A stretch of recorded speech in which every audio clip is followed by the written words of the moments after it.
आज के एपिसोड में हम आपके लिए खौफ और रोमांच से भरी 4 ऐसी डरावनी कहानियां लाए हैं जो सुनने में काफी मजेदार और बहुत ही अच्छी तरह से बयां की गई है। वीडियो की शुरुआत करने से पहले अगर आप इस चैनल पर नए हैं तो आप हमारे चैनल मिस्टर स्ट्रेंज हिंदी को जल्दी सब्सक्राइब कर लीजिए और उस बेल आइकन को दबाइए ताकि हमारी आने वाली वीडियोस की अपडेट्स आपको मिलती रहे। तो चलिए बिना किसी देरी के आज की कहानियों का सिलसिला और आज का ये एपिसोड हम शुरू करते हैं।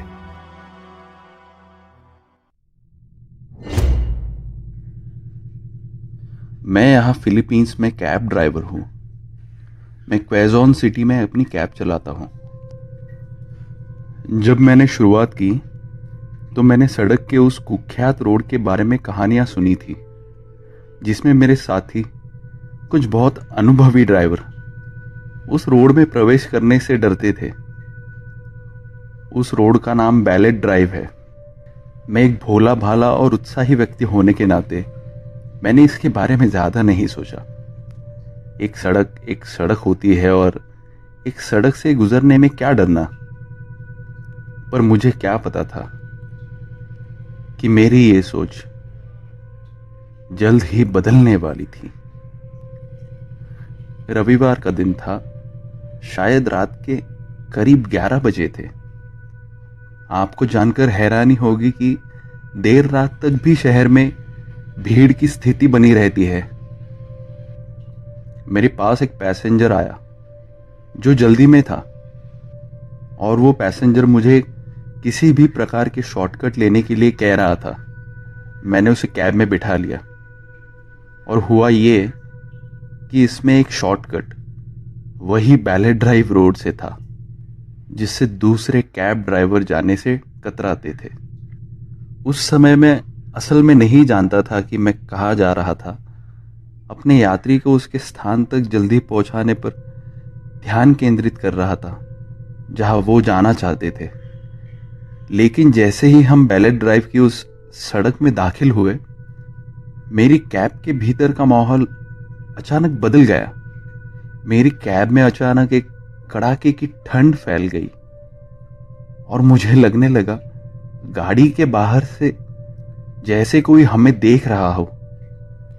मैंने पीछे मुड़कर अपनी यात्री की ओर देखा और मैं देख सकता था कि वो भी इस ठंड का अनुभव और किसी के दिखने का अनुभव कर रहे थे।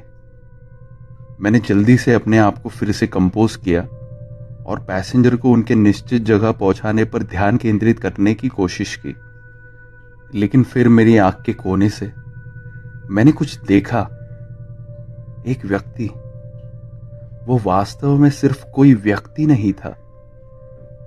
मैं जिस चीज की झलक सड़क के कोने में देख रहा था वो एक महिला की तरह लग रही थी। उसकी पीठ टेढ़ी मेढ़ी हो गई थी जो लगभग एक अतिशयोक्तिपूर्ण झुकी हुई चीज में बदल गई थी। उसके बाल गीले और बिखरे हुए लग रहे थे और उसकी त्वचा एक लाश की तरह हल्की सफेद थी।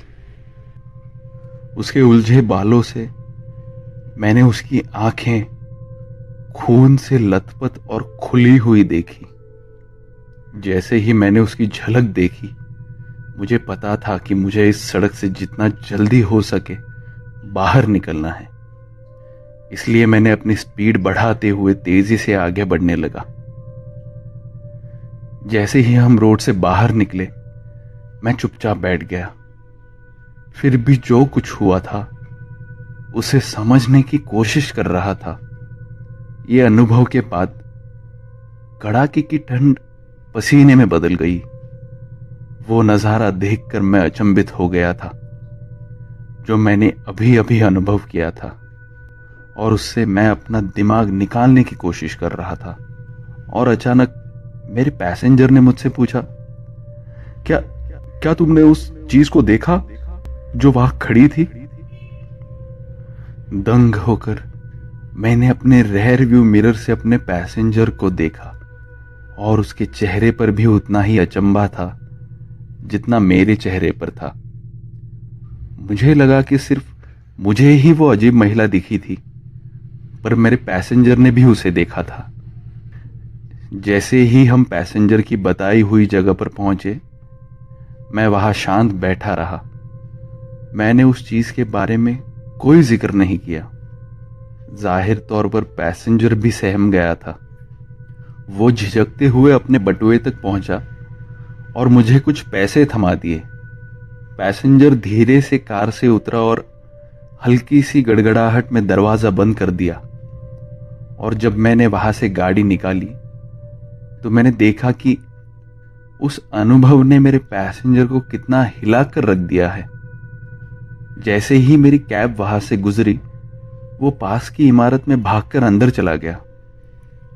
वो बेशक काफी डरा हुआ था और मैं भी। उस अनुभव के बाद मैंने जितना हो सके बैलेट ड्राइव रोड पर गुजरने से परहेज किया। लेकिन वो अनुभव मेरे लिए इतना भयानक अनुभव नहीं साबित हुआ, क्योंकि बदनसीबी से मुझे उस रोड पर एक रात वापस गुजरना पड़ा और वो अनुभव इससे ज्यादा भयानक था। जैसे कि मैंने बताया, मैंने जितना हो सके बैलेट ड्राइव रोड से बचने की कोशिश की, लेकिन एक रात मेरे कैब में बैठी पैसेंजर एक शौकिया पत्रकार थी और उसने जोर देकर कहा कि हम उस रोड से जाएं, क्योंकि उसके मोबाइल के मैप में उस रोड पर शॉर्टकट दिखाया है। मैं पहले तो हिचकिचा रहा था, पर आखिर वहां से जाने के लिए तैयार हुआ, क्योंकि पैसेंजर ने मुझे अच्छे पैसे ऑफर किए थे और मैं चल पड़ा। जैसे ही हमने बैलेट ड्राइव रोड में प्रवेश किया, उस रोड से जल्द निकलने के लिए मैंने गाड़ी तेजी से चलानी शुरू कर दी। लेकिन मेरी पैसेंजर चाहती थी कि मैं धीमी स्पीड से चलूं और मैंने अपनी स्पीड ना चाहते हुए भी धीमी कर दी, काफी धीमी। और ये एक बुरा निर्णय साबित हुआ। पिछली बार की तरह इस बार भी पूरी कैब भीषण ठंडक की चपेट में आ गई। मैंने अपने पैसेंजर को जोर से सांस लेते हुए सुना और अपने रेयर व्यू मिरर से देखा। मैं देख सकता था कि वो कितनी तनावग्रस्त और असहज महसूस कर रही थी और चारों ओर देख रही थी। मैंने अपने स्टीयरिंग व्हील को कसकर पकड़ लिया और अपने आप को शांत रखने की कोशिश कर रहा था। फिर वो मुझे दिखी, वही अजीब औरत। हम केवल 15 किलोमीटर प्रति घंटा जा रहे थे और जैसे जैसे हम धीरे उसके पास से गुजरते गए, उसकी शक्ल और अधिक विकराल होती गई। अब मैं उसकी त्वचा पर उसकी पलकें देख सकता था, उसकी सफेद मैली फटी हुई ड्रेस। मुझे नहीं पता कि ये सिर्फ मेरा वहम था या उसकी निगाहें सच में मेरे गाड़ी को देख रही थी या फिर मुझे देख रही थी। फिर जैसे ही हम उसके बगल से गुजरे और आगे बढ़े, मेरे पैसेंजर ने कुछ ऐसा कहा जिससे मैं पूरी तरह घबरा गया। मेरे पैसेंजर ने कहा, क्या वो अजीब औरत हमारी गाड़ी का पीछा कर रही है? तभी मैंने अपने रेयर व्यू मिरर में देखा और मैंने उस महिला को हमारी गाड़ी के पीछे भागते देखा। उसकी कर्कश चीखें मेरे कानों में गूंज रही थी। मैं इस उम्मीद में आगे बढ़ा कि हम कुछ भी करके इससे आगे निकल जाएंगे। तभी कहीं से मुझे एक गड़गड़ाहट महसूस हुई और गाड़ी उसके साथ हिल गई। मैंने फिर से अपने रेयर व्यू मिरर को देखा और वो अजीब औरत मुझे दिखी, मेरी गाड़ी की डिक्की पर पीछे की छत से लटकी हुई थी। पीछे की खिड़की से हमें देख रही थी। फिर वो मेरी पिछली खिड़की के शीशों से टकराने लगी और धीरे धीरे उसे मजबूती से मारने लगी। वो हम पर चिल्ला रही थी, अपने फटे होंठों को खोलकर और अपनी लंबी जीभ दिखाते हुए। जैसे जैसे हम आगे बढ़ रहे थे, उसका गुर्राना और तेज हो गया उसकी लहूलुहान निगाहों ने मुझ पर गौर किया। उसके उलझे हुए बाल हवा में झूल रहे थे। मेरा दिल इतनी जोर से धड़क रहा था कि ऐसा लगा कि मेरी छाती से बाहर आ जाएगा। मैंने अपनी स्पीड को देखा, 100 किलोमीटर प्रति घंटा। मुझे विश्वास नहीं हो रहा था कि मैं सचमुच इतनी स्पीड से चलाकर भी उससे पीछा नहीं छुड़ा पा रहा हूं। फिर अचानक मैंने अपनी कैब के बाहर हलचल सुनी। वो औरत अब मेरी कार के आगे की ओर ऊपर से बढ़ रही थी। उसके नाखूनों ने मेरी कार की छत को जोर से खरोंच दिया। तभी अचानक उसका हाथ मेरी सामने की कांच पर दिखा। वो मेरी कांच को खरोच रही थी। उसकी तीखी चीखें मेरे कानों तक पहुंचती। मेरे कान के पर्दे उस तेज चीख और गुर्राने से लगभग चकनाचूर हो रहे थे। ऐसा लगा जैसे ये कभी खत्म नहीं होगा। और फिर अचानक एक अजीब सा सन्नाटा छा गया। काफी देर चुपचाप रहने के बाद मैंने आखिर गाड़ी के इधर उधर देखा और मैंने पाया कि अब हम बैलेट ड्राइव रोड के बाहर आ गए थे। मैंने अपने पीछे अपने पैसेंजर को देखा। उसका चेहरा डर से भरा हुआ था। हड़बड़ाकर मैंने गाड़ी रोक दी और एक चैन की सांस ली। मुझे नहीं पता था कि वो भूतिया औरत कहां गई या कहां से आई। मैंने अपने पैसेंजर की डर से हांफती हुई सांसें सुनी। वो भयानक परिस्थिति जिससे हम अभी अभी गुजरे थे, लाजमी था कि हम दोनों बहुत जोर जोर से सांसें ले रहे थे। मेरी पैसेंजर मुझे भ्रम और अपने डरे हुए चेहरे से देख रही थी। मैंने अपनी कैब के चारों ओर जांच की और उसके चारों ओर बहुत स्पष्ट खरोंचे और डेंट थे। मैं फिर वापस कैब के अंदर गया और अपने पैसेंजर को उनके निश्चित एड्रेस पर उतार दिया। उस दिन से आज तक मैंने पूरी तरह से बैलेट ड्राइव रोड पे जाना बंद कर दिया है। यहां तक कि अगर कोई पैसेंजर ने जोर दिया या फिर ज्यादा पैसे देने की पेशकश की तो भी मैं मना कर देता हूं। मुझे नहीं पता कि उस रात उस भूतिया औरत ने हम पर हमला क्यों किया या फिर वो औरत वहां क्यों है, और मैं कुछ जानना भी नहीं चाहता। सिर्फ इतना जानता हूं, जिंदगी में कभी उस रास्ते से नहीं गुजरूंगा।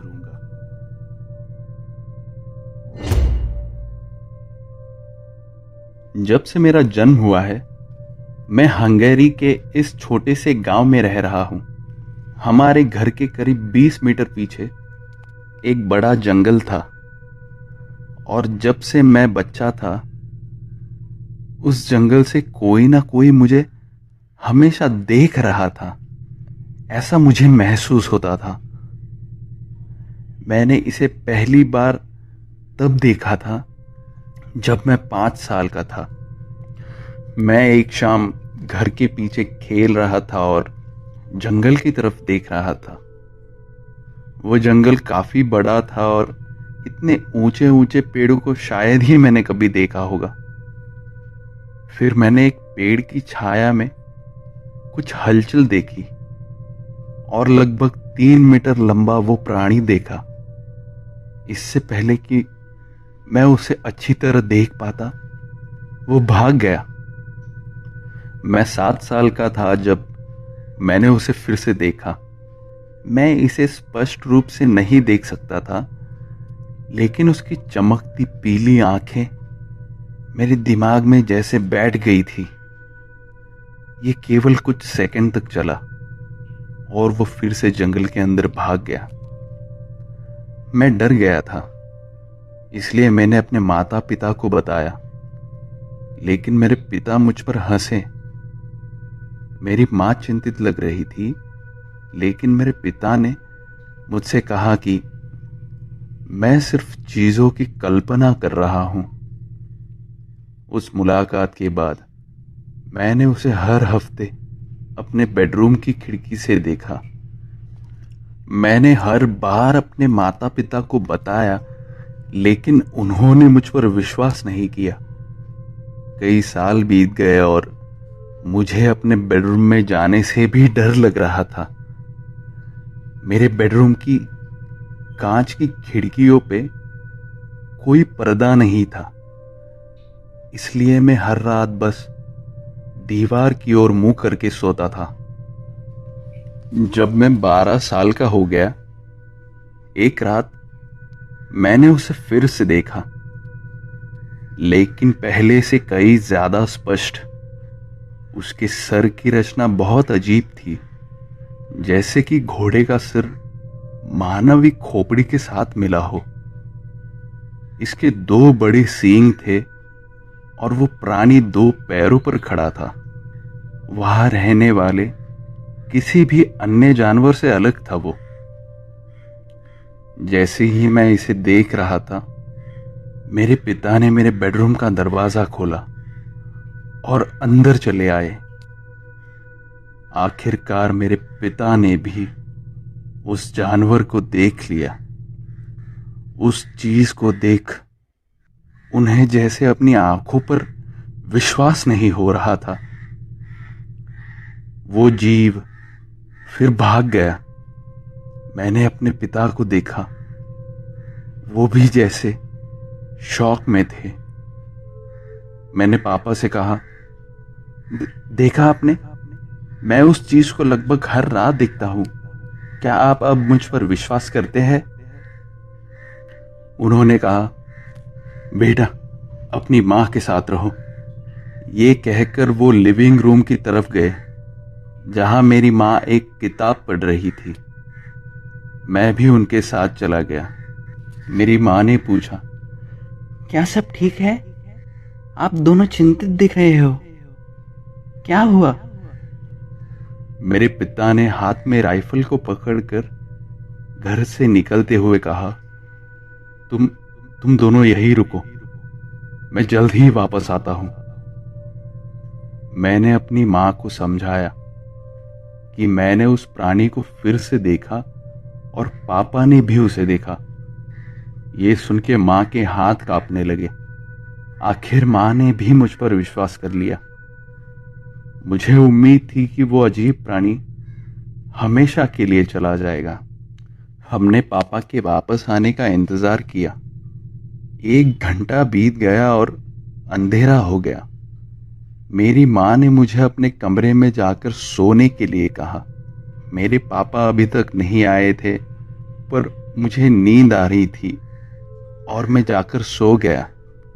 मैं सीधे अगले दिन उठा और लिविंग रूम में गया, इस उम्मीद में कि पापा अब घर आ गए होंगे और माँ पापा दोनों नाश्ता कर रहे होंगे। लेकिन मैंने केवल अपनी माँ को कुछ पड़ोसियों से बात करते देखा। माँ पड़ोसियों से कह रही थी कि मेरे पिता अभी भी जंगल से नहीं लौटे हैं। हम काफी परेशान हो रहे थे। हमारा रो रो के बुरा हाल हो गया, पर 1 हफ्ता होकर भी मेरे पापा वापस नहीं आए थे। मैं अपनी मां के साथ घर पर रहा और गांव के आधे लोगों ने अगले हफ्ते मेरे पिता को जंगल में खोजना शुरू किया। मैंने उस रात उस प्राणी को फिर से देखा। बाद में पुलिस भी हरकत में आई। उन्होंने मेरी मां और मुझसे, हम दोनों से पूछताछ की। बाद में उन्हें जंगल में एक टूटी हुई खोपड़ी और एक लापता हाथ के साथ एक ताजा कंकाल मिला, लेकिन वो इसकी पहचान नहीं कर सके। पर मुझे पता था कि वो कंकाल मेरे पापा का ही है और इसके पीछे वही राक्षस है। मेरी मां और मैं दोनों सदमे में थे। फिर करीब 10 साल बीत गए, फिर भी मैं वही रह रहा था। लेकिन मैं गांव छोड़ना चाहता था। वहां रहना बहुत दुखदाई था। अक्सर हम दोनों ने, मेरी माँ और मैंने, वो चीज देखी, कई बार देखी, और हम दहशत में जी रहे थे।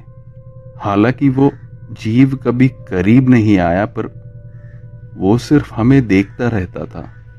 और फिर कुछ महीनों बाद मेरी माँ का भी देहांत हो गया, और उसके कुछ महीने बाद मैंने अपनी पढ़ाई पूरी की। पढ़ाई खत्म होने के बाद मैं पड़ोसी शहर में जाना चाहता था। मुझे वहां एक नौकरी के लिए इंटरव्यू मिला, लेकिन कंपनी के सीईओ कंपनी बेचने से कुछ दिन पहले ही गायब हो गए। इसलिए मुझे वापस गांव में ही रहना पड़ा। मैं अपने दोस्तों में से ही एक, जिसका नाम पीटर था, उसके साथ सर्दियों के लिए नवंबर के महीने में कुछ लकड़ी काट रहा था जंगल में। हम घर से ज्यादा दूर नहीं थे, बस घर के करीब ही थे, पर हमें शाम तक घर पहुंचना था। लेकिन हमने थोड़ी शराब पी रखी थी और अचानक वो लकड़ी इकट्ठा करना हमारे लिए बहुत कठिन हो गया। पहले से ही वहां अंधेरा हो चुका था जब अचानक हमने जंगल की गहराई से एक अजीब आवाज सुनी। हमारे घोड़े जो वहां चल रहे थे वो तुरंत भाग गए।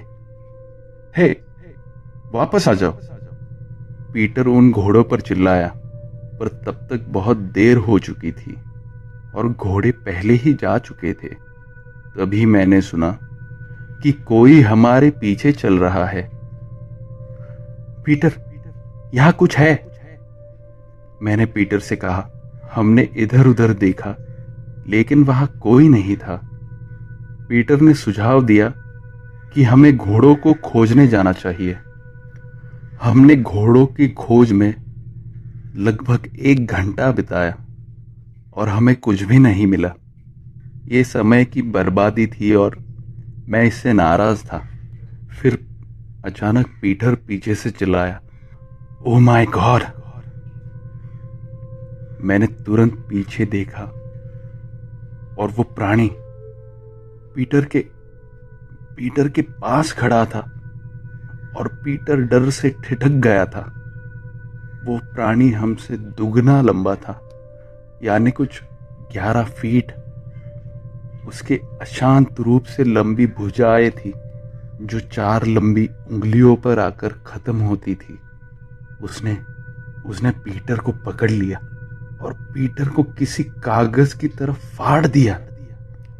मैं वहां दहशत में खड़ा रहा, समझ नहीं आ रहा था कि क्या करूं।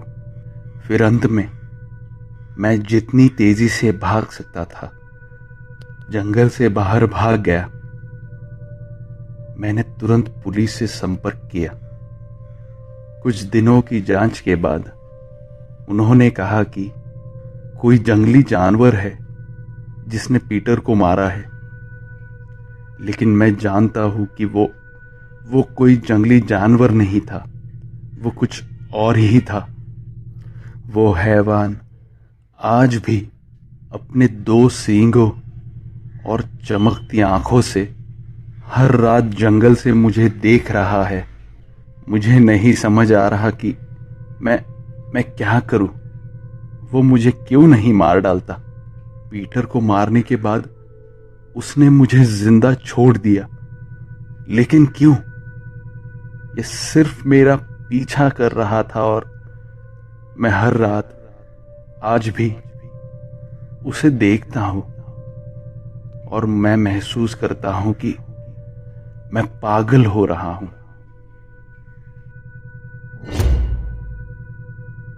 कैंपिंग करना मेरे और मेरे दोस्तों के लिए हमेशा से एक परंपरा रही है।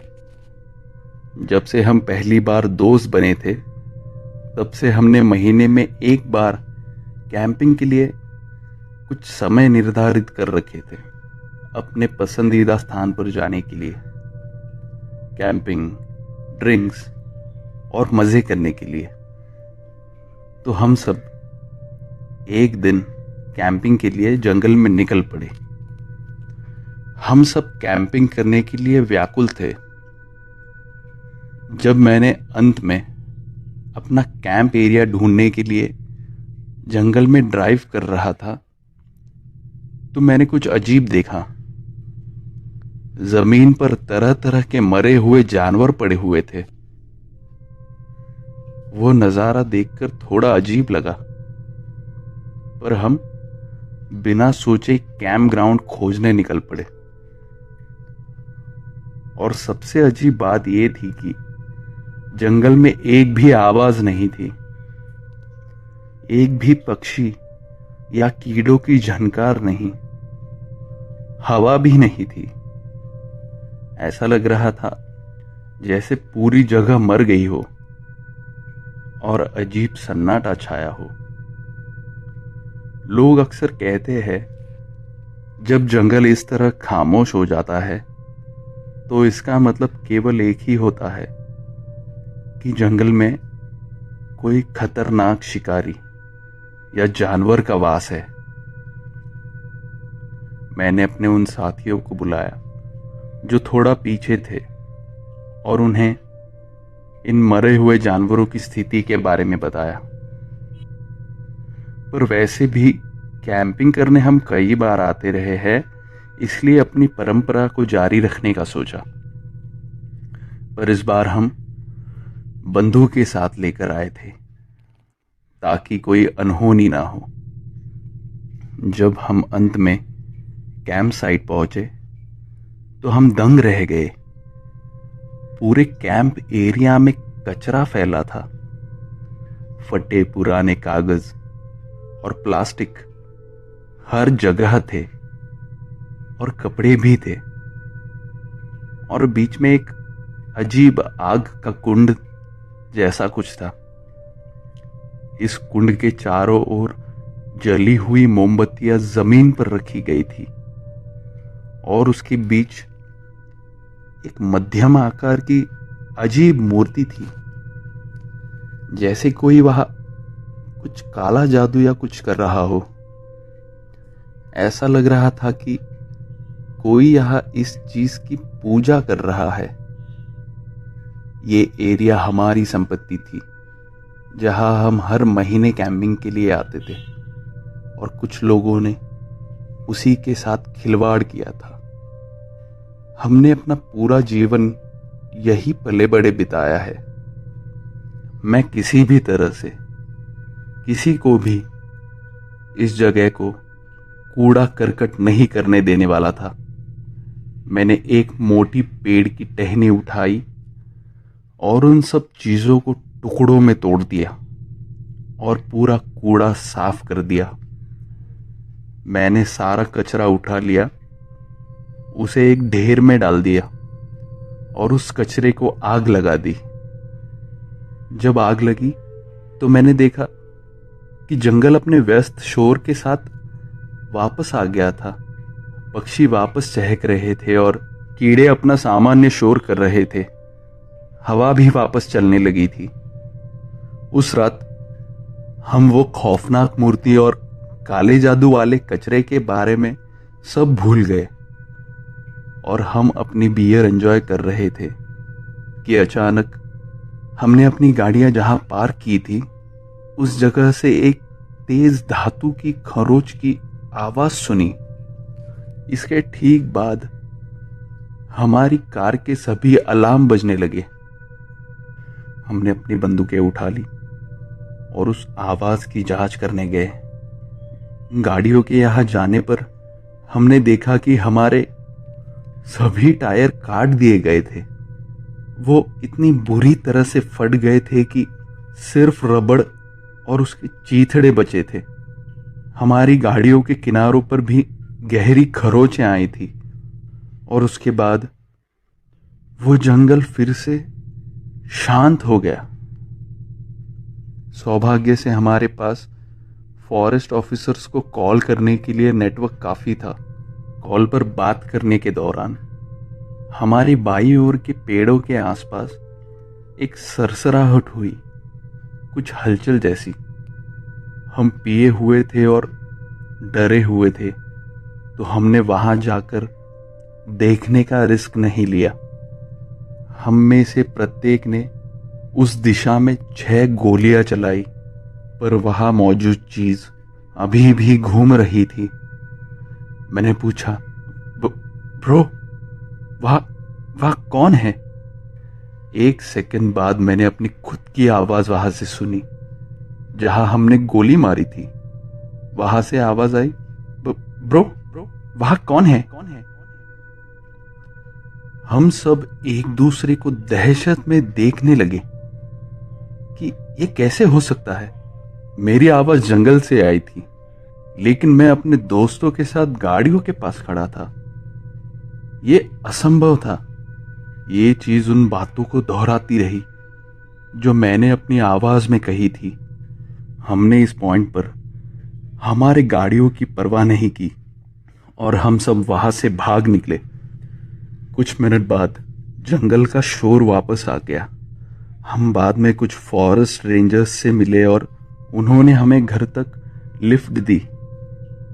बेशक हमने उन फॉरेस्ट रेंजर्स ऑफिसर्स से उस अजीब आवाज का जिक्र नहीं किया, लेकिन हमने उन्हें जानवर के बारे में बताया और ये बताया कि उसने हमारी कार के साथ क्या किया। उन्होंने हमें बताया कि वो जरूर कोई बड़ा भालू होगा, पर हम अंदर ही अंदर जानते थे कि वो कोई भालू नहीं था, क्योंकि वो मेरे आवाज की कॉपी कर रहा था। हम सब घर लौटे और कुछ दिनों बाद मेरे साथ अजीब चीजें होने लगी। आधी रात में मेरे दरवाजे और खिड़कियों पर कोई दस्तक देने लगा। बाहर देखने जाऊं तो कोई नहीं होता था। ये लगभग 1 हफ्ते तक जारी रहा। मैंने सोचा एरिया के मस्तीखोर बचे होंगे और कुछ दिनों बाद बोर होकर चुप हो जाएंगे। बाद में मैंने फिर सोचा, इतने दिनों तक कोई भी बच्चा आधी रात को ऐसा नहीं करेगा। मैं सोचने लगा कि कहीं ये जंगल में मेरी आवाज की नकल करने वाला तो नहीं। आखिर मैंने एक सीसीटीवी कैमरा सिस्टम खरीदा और उसे घर के दरवाजे पर जोड़ दिया। उस रात मैं अपने लिविंग रूम में अपनी राइफल को थाम कर बैठा था और अचानक मैंने दरवाजे पर एक जोरदार दस्तक सुनी। जब मैंने बाहर देखा तो मुझे रास्ते में एक आकृति खड़ी दिखाई दी। अंधेरा होने के कारण यह देखना कठिन था, लेकिन मुझे पता था कि ये वही चीज है जो जंगल में थी। उसी आवाज ने उसने मुझे पुकारा, अरे सुनिए, क्या आप दरवाजा खोल सकते हैं? बाहर ठंड काफी है। ये सुनकर मैं उस पर चिल्लाया कि क्या बात है? तुम कौन हो और क्या चाहते हो? मुझसे दूर हो जाओ। उसने जवाब दिया, वापस मेरी आवाज की नकल करके, मुझसे दूर हो जाओ। ये सुनकर मैं उस रात सर से पांव तक थरथरा रहा था। मैं इसे स्वीकार करने से नहीं डरता कि मैं रो रहा था। मैंने तुरंत पुलिस को फोन किया। जब तक पुलिस पहुंची तब तक वो जा चुका था। सौभाग्य से मेरे पास अभी भी कैमरा था जो मेरे दरवाजे पर लगा था। मैंने उन्हें वो फुटेज दिया और उन्होंने कहा कि वो इस पर गौर करेंगे और जल्दी जांच करेंगे। बाद के हफ्तों में मैंने नोटिस करना शुरू कर दिया कि वो चीज मेरे पीछे आने लगी है। मेरी आंखों के कोने से मुझे एक हुडी पहने हुए एक आकृति दिखाई देती थी और जैसे ही मैंने इसे देखने के लिए अपना सिर घुमाया, वो गायब हो गई। मैंने इसकी कल्पना नहीं की थी और मुझे यह भी पता था कि ये ज्यादा देर तक नहीं छिपेगा। और मैं सही था, क्योंकि एक रात मैं अपनी कार की ओर जा रहा था और जैसे ही मैं अंदर जाने वाला था, मुझे जमीन पर किसी ने जोर से धक्का दे दिया और मैं गिर गया। मुझे नीचे की ओर दबाते हुए उसी आवाज में किसी ने शांति से कहा, देखते हैं हम ये खेल को कितनी दूर तक ले जा सकते हैं। मैंने डरकर कहा, तो प्लीज मुझे बख्श दो, मुझे अकेला छोड़ दो। उस रात जंगल में मेरा मतलब तुम्हारे साथ खिलवाड़ करना बिल्कुल नहीं था। फिर उसने कहा, यह तो सिर्फ शुरुआत है मेरे दोस्त। और जब उसने अपने चेहरे से हुडी उतारी तो मुझे विश्वास नहीं हुआ। वो मैं था। वो बिल्कुल मेरे जैसा दिख रहा था। वही आंखें, वही मुंह, मेरे बाएं गाल पर वही निशान और वही बाल। ये एक आईने में देखने जैसा था और इसमें पहले से ही मेरी आवाज थी, हम जल्द ही मिलेंगे दोस्त। ये कहकर वो वहां से भाग गया। अगले दिन मुझे पता चला कि कुछ गड़बड़ है जब मैंने अपने फोन पर 100 से भी ज्यादा नोटिफिकेशंस देखे। मैं उठ गया। इस कमीने ने मेरे पूरे नाम से भयानक बातें करते हुए वीडियो बनाए थे। वो गालियां देकर मैं कैसे इमारतों को शूट करने जा रहा हूं ये कहते हुए वीडियो, कि मैं अपने परिवार से नफरत करता हूं और मैं अपने सभी दोस्तों को कैसे मारना चाहता हूं और भी बहुत कुछ। वो बिल्कुल मेरी तरह दिखता और लगता था और साथ ही इसने मेरे असली नाम का इस्तेमाल किया था। तो सभी लोगों को लगा ये सब मैं ही कर रहा हूं। फोन के सभी नोटिफिकेशंस मेरे परिवार और दोस्तों की ओर से थे। वो सभी मुझ पर गुस्सा थे, ये सोचकर कि वो मैं ही हूं। एक लड़की थी जिसे मैं पसंद करता था और हम एक दूसरे को कुछ समय से डेट भी कर रहे थे। उस लड़की ने कहा कि मैंने पूरी सुबह उसके बारे में गंदी और भद्दी बातें की है और वो मेरा मुंह नहीं देखना चाहती। मैं आखिर इन सब से क्या कहता कि उस कमीने ने मेरे चेहरे और आवाज को ले लिया है और मेरी जिंदगी बर्बाद कर रहा है। ये कहता मैं, कोई विश्वास करता मुझ पे? फिर कुछ घंटों बाद मुझे सोशल मीडिया से नहीं बल्कि मेरे बैंक से एक मैसेज आया जिसमें लिखा था कि मेरा ट्रांजैक्शन पूरा हो गया है। उस कमीने ने मेरा पूरा बैंक अकाउंट खाली कर दिया था। मैंने जल्दी से बैंक में फ़ोन किया और उन्हें बताया कि मैंने ये बैंक ट्रांजैक्शन नहीं किया है, लेकिन उन्होंने मुझे बताया कि मैं अंदर गया और वो मैंने ही किया है। फिर मैंने मेरे घर के बाहर कुछ हलचल सुनी। मैंने खिड़की के बाहर देखा, पूरी पुलिस फोर्स ने मेरे घर को घेर लिया था अपनी बंदूकों से। वो मुझे धीरे धीरे बाहर निकलने और सिर पर हाथ रखकर जमीन पर लेटने का निर्देश दे रहे थे और उन्होंने मुझे मौके पर ही गिरफ्तार कर लिया। मुझे बताया गया कि मुझ पर डकैती और 3 हत्या के आरोप लगाए जा रहे हैं। पुलिस ने कहा कि मैं एक दुकान में गया, उस जगह को लूटा और भागने से पहले दुकानदार को गोली मार दी। कुल 3 लोगों की मौत हो गई और 4 लोगों की हालत गंभीर बनी हुई है। मैंने अपने वकील से कहा कि मेरे पास उस प्रकार की बंदूक नहीं है जो ये पुलिस कह रहे हैं और उन्होंने मुझे पकड़कर गलती की है, बहुत बड़ी गलती की है। खूनी कोई और है, मैं नहीं। मैंने पूछा, मैंने कुछ दिन पहले एक कंप्लेंट दी थी एक आदमी की जो मेरा दरवाजा खटखटा रहा था देर रात को। और मेरे दरवाजे के कैमरे की फुटेज मैंने पुलिस को भी दी थी, उसका क्या हुआ?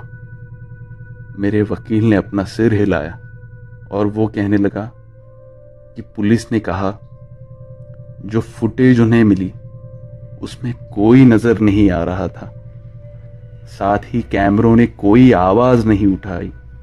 मेरे वकील ने मुझे बताया कि मैं अब बुरी तरह से फंस गया हूं और 3 गवाहों ने मेरा चेहरा भी देखा है। उस सुबह सोशल मीडिया पर जो पोस्ट किया गया था, पुलिस के पास उसके भी सबूत थे। अदालत के पहले दिन मुझ पर तुरंत डकैती, हत्या, इनके 3 चार्जेस और हत्या के प्रयास के 4 चार्जेस के साथ और अन्य कई आरोपों के साथ चार्ज किया गया। कुल मिलाकर मुझे पैरोल के चांस के बिना 5 आजीवन कारावास की सजाएं दी गई। मेरे तथाकथित खतरनाक व्यवहार के कारण मुझे आइसोलेशन में रखा गया और मुझे एक साइकियाट्रिस्ट से बात करने के लिए मजबूर किया गया। साइकियाट्रिस्ट ने मुझे बताया कि ये सब मेरे दिमाग में था। उसने मुझे ये मानने के लिए मजबूर करने की कोशिश की कि कोई भी ऐसा आकार बदलने वाला प्राणी नहीं है जिसने मेरे जीवन को बर्बाद कर दिया है। ये सब मेरा भ्रम है और मेरा मानसिक रूप ठीक नहीं है।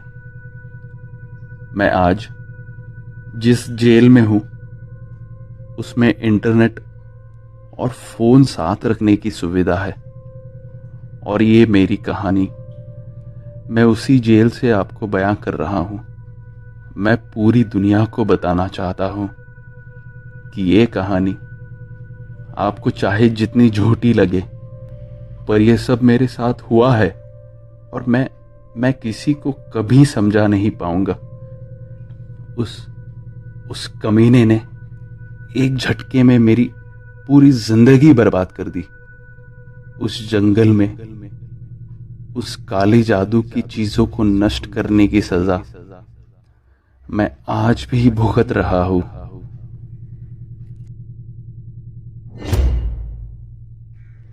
मैं एक खोज दल यानी एक सर्च टीम का हिस्सा था। कुछ समय पहले हम एक पैदल यात्री के जंगल में लापता होने की सूचना मिली थी।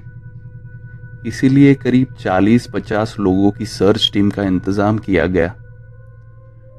जंगल काफी बड़ा था, इसलिए बहुत से लोग उस एरिया को छानने में और उस व्यक्ति को ढूंढने में मदद कर रहे थे। लगभग 5 लोगों को एक ग्रुप में रखा गया। उस इलाके में जंगल पूरी तरह से मर चुके थे। कोई जानवर नहीं था और सारे पौधे सूख गए थे। मुझे जंगल का वो हिस्सा कभी पसंद नहीं आया। मैंने अन्य लोगों के साथ मिलकर तलाशी शुरू की।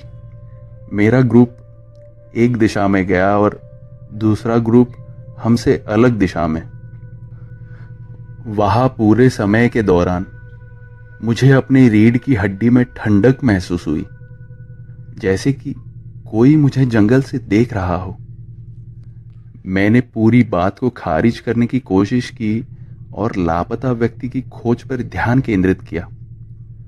जब तक लगभग शाम हो चुकी थी, मैं काफी अस्वस्थ हो रहा था, लेकिन मैंने शांत रहने की कोशिश की। अब अंधेरा हो रहा था, इसलिए हमारे ग्रुप लीडर ने हमें हमारे मिलने के स्थान पर वापस ले गए, जहां दूसरा ग्रुप पहले से ही था। दोनों ग्रुप लीडर्स ने कल वापस आकर खोज जारी रखने का फैसला किया। सभी बहुत चिंतित दिख रहे थे।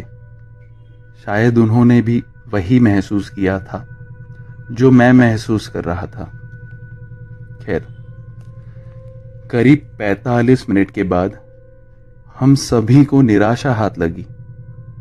हमने 45 मिनट बाहर निकलने की कोशिश में बिताए, पर हम उस जंगल में रास्ता भटक गए थे। ऐसा नहीं था कि हमने अंदर आते वक्त पेड़ों पर निशान नहीं किए थे। हमने जिन पेड़ों को पार किया था उन पर निशान किए थे ताकि हम जंगल में खो न जाए। लेकिन अब हमें निशान किए हुए पेड़ नहीं मिल रहे थे।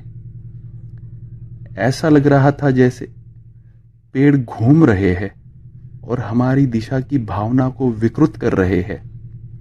हमने मदद के लिए फोन करने की कोशिश की लेकिन कोई नेटवर्क नहीं मिला, इसलिए हम चलते रहे। मैं एक पेड़ की जड़ में फंस गया जो वहां नहीं होनी चाहिए थी। मैं गिर गया और जब मैं उठने के लिए गया तो मैंने एक वॉइस रिकॉर्डर और एक कैसेट टेप वहां पड़ा देखा। मैंने उसे उठाया और अपने ग्रुप के लीडर्स को जानकारी दी। हम जंगल में फंस गए थे और थक गए थे, तो कुछ देर आराम करने हम रुक गए और सोचा इसी बहाने वो मिली हुई कैसेट सुन लेते हैं। हमने वो वॉइस रिकॉर्डर चलाया और हमें उसमें एक आदमी की रिकॉर्डिंग मिली जो कह रहा था, सुनो, मेरे पास पूरी तरह से भस्म होने से पहले ज्यादा समय नहीं बचा है, लेकिन अगर किसी को ये वॉइस रिकॉर्डर मिला तो जितनी जल्दी हो सके जंगल से बाहर निकलो। मैं यहां केवल हाइकिंग करने आया था, लेकिन चीजें तेजी से बदलना शुरू हो गई। अपने हाईवे में लगभग 2 घंटे के बाद मैंने कुछ अजीब होता देखा। मेरे प्रवेश किए गए हरे और सुंदर जंगल में अचानक नजारा बदल गया था। मैंने अपने आप को उस अंधेरे और मृत जंगल में पाया।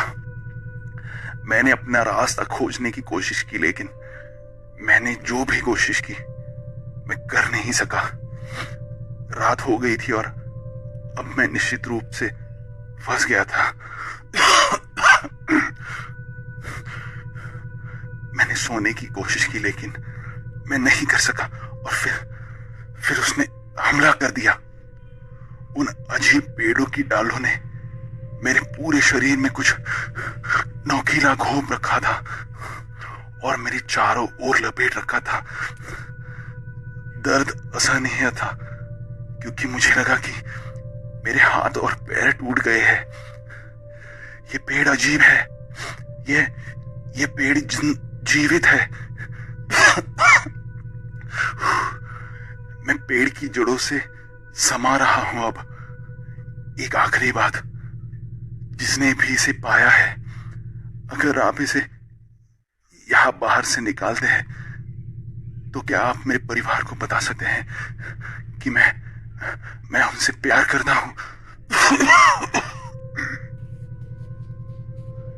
यह रिकॉर्डिंग का अंत था। हमने चारों ओर एक दूसरे को और उन पेड़ों को देखा जो हमें घेरे हुए थे। ग्रुप में से एक ने कहा, ये सब बकवास है, कोई हमसे मजाक कर रहा है ना? मैंने कहा, हे, कुछ भी शुरू करने की कोशिश मत करो। हम सभी को यहां से बाहर निकलने का रास्ता खोजने की जरूरत है, चाहे वो रिकॉर्डिंग सच हो या ना हो। सब बस जमीन की ओर देखते रहे और चुप रहे। हमें नहीं पता था कि हम कैसे बाहर निकलेंगे। एक बंदा कहने लगा, गाइस, मुझे अपने पैर पर कुछ महसूस हो रहा। उसके शब्द पूरे होने से पहले ही कोई उसे घसीटता हुआ ले गया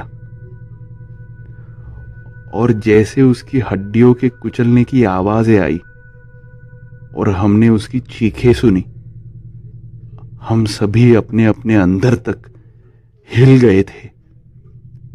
हम चीखने चिल्लाने से भी अपने आप को रोक रहे थे। हम वहीं खड़े रहे और उसी दिशा में देख रहे थे जिस दिशा में हमारे साथी को घसीटा गया था।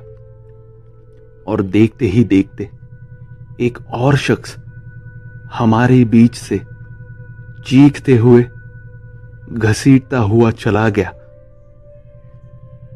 इसने हमें हमारे सदमे से बाहर निकाल दिया और हमने बस दौड़ना शुरू कर दिया। जैसे ही मैं दौड़ा, मैं दूसरों के चिल्लाने की आवाज सुन सकता था। अब भागते भागते और कई लोग घसीटे जा रहे थे और मैं बस उतनी ही तेजी से भाग रहा था जितना मैं कर सकता था। अब हम में से लगभग 4 लोग भागते भागते अब तक बचे हुए थे। मेरे दाहिने ओर वाली व्यक्ति चिल्लाई। मैंने समय रहते वहां पर देखा कि वो पेड़ की टहनी से लहूलुहान हो गया है और घसीटता हुआ जा रहा था। उसका खून मुझ पर गिरा, जिसमें मैं पूरी तरह से ढक गया। अब सिर्फ हम 3 बचे थे। अन्य 2 लोगों ने मुझे बाहों से पकड़ लिया और दौड़ते हुए मुझे साथ खींच लिया। मैं उनके साथ दौड़ा, लेकिन मैं अभी भी शौक में था। मैं भाग रहा था पर मेरा दिमाग नहीं चल रहा था। जैसे ही हम जंगल के किनारे पर पहुंचे, सूरज पेड़ों के ऊपर चढ़ रहा था। मैंने उनमें से एक को कुछ कहते सुना। जैसे हमारी दौड़ तेज हो गई, मुझे लगा कि ये जिंदा रहने के विचार ने मुझे अपने सदमे से बाहर निकाल दिया और मैंने पुलिस की गाड़ियों और हमारे ऊपर से उड़ने वाले 2 हेलीकॉप्टरों को देखा। उसके बाद बहुत सी बातें हुई जो मेरी याददाश्त से बाहर है। मैं कई दिनों से शौक में था। इस घटना को लगभग 2 साल हो चुके हैं और मैंने आखिरकार अपनी कहानी लोगों को बयां करने में आत्मविश्वास महसूस किया है। मैं अपनी मानसिक स्थिति पर इस घटना से हुए परिणाम के कारण एक साइकियाट्रिस्ट के पास जाता हूं, लेकिन मैं अब अच्छा महसूस कर रहा हूं। बचे हुए अन्य 2 लोग भी अच्छा महसूस कर रहे हैं। अजीब तरह से इस घटना ने हमें एक साथ लाया और अब हम तीनों आज भी करीबी दोस्त हैं। मुझे लगता है कि हमने महसूस किया कि हम कभी भी एक दूसरे को सही मायने में समझ सकते हैं। कुछ ऐसा अनुभव करने के बाद जो इतना दर्दनाक था। मुझे नहीं पता कि क्या मैं वास्तव में इससे आगे बढ़ पाऊंगा, लेकिन ये जानकर कि मेरे पास 2 अन्य दोस्त हैं जो ऐसा ही महसूस करते हैं, इससे निपटना बहुत आसान हो जाता है। और हर कोई जो ये कहानी सुन रहा है, कृपया आप सब लोग सुरक्षित रहे। चाहे आप कुछ भी कर रहे हो, हर बार सतर्क रहे।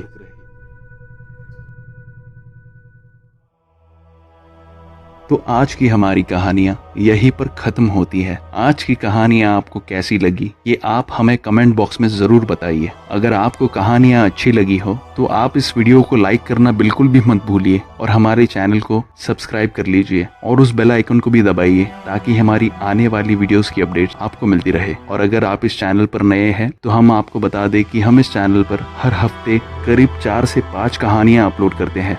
अगर आप हॉरर और खौफनाक कहानियों के फैन हैं तो आप हमारे इस चैनल को जरूर सब्सक्राइब करिए। तो चलिए हम सब मिलते हैं हमारे अगले एपिसोड में। तब तक के लिए आप सब अपना ख्याल रखिए। धन्यवाद।